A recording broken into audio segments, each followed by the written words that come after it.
ईशवाणी के सभी प्रेक्षकों को मेरा जय यीशु।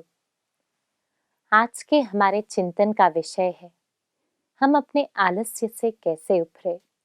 How to overcome our laziness in life.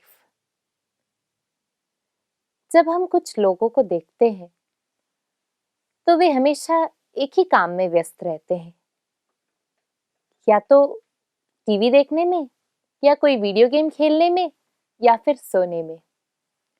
ये कुछ लोगों की जीवन शैली है, ये आलसी लोगों की जीवन शैली है। कहते हैं निष्क्रिय मन शैतान का कार्यशाला है। अंग्रेजी में सुना होगा आप लोगों ने, an idle mind is a devil's workshop. जब हम आलसी लोगों के बारे में सोचते हैं तो कुछ लक्षण मेरे मन में आ रहे हैं, जैसे कि पहले कहें तो all talk and no action.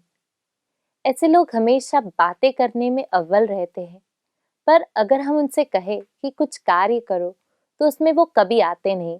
कई तरीके के बातें करने में सबसे आगे, पर कार्य करते वक्त उनका नामो निशान कहीं नहीं दिखता। इस तरीके के लोगों को हम सही रूप से आलसी लोगों की कैटेगरी में डाल सकते हैं। तो ध्यान रखिएगा कि आप इस कैटेगरी में शामिल ना हो। सेकंड लक्षण है नो प्रोग्रेस। ऐसे लोग जो होते हैं वो कुछ ना कुछ कहते तो हैं कि हम काम कर रहे हैं, हम वो कर रहे हैं, ये कर रहे हैं, लेकिन उनके जीवन में कोई प्रोग्रेस नहीं दिखाई देता। वो जहां थे वहीं पे रहते हैं।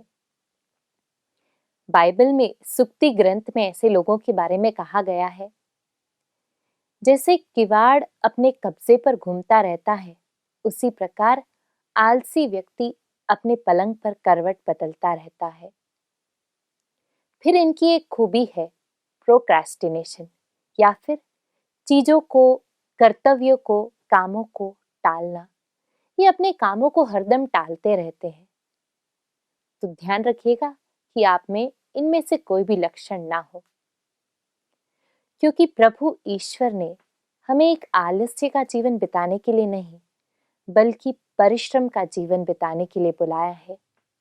संत पौलुस ने एफेसियों के नाम पत्र में अध्याय 2 वाक्य 10 में वचन द्वारा हमसे कहा है, प्रभु ईश्वर ने ईसा मसीह द्वारा हमारी सृष्टि की, जिससे हम पुण्य के कार्य करते रहे।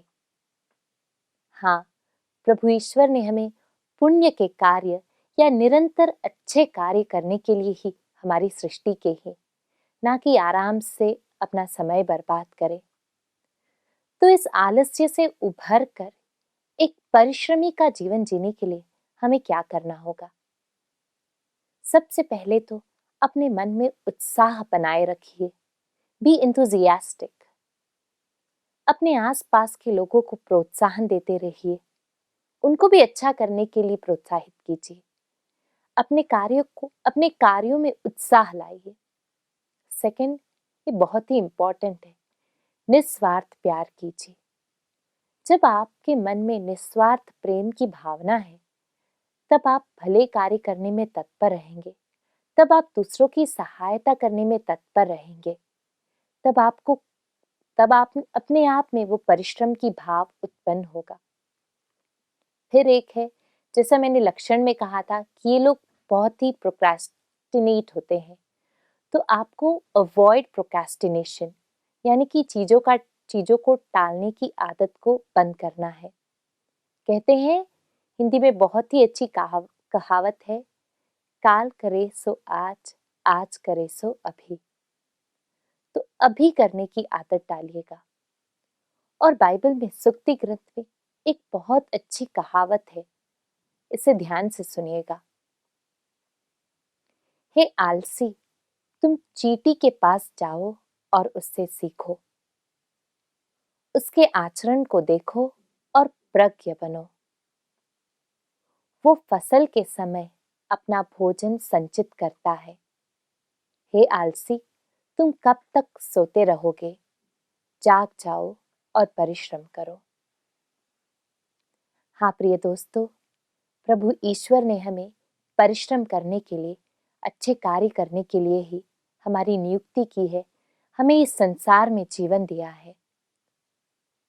तो हम प्रभु ईश्वर से ये कृपा मांगे कि वे हमारे आलस्य को, हम अपने आलस्य से उभरे, इसके लिए हमें अनुग्रह प्रदान करे, कृपा प्रदान करे। धन्यवाद।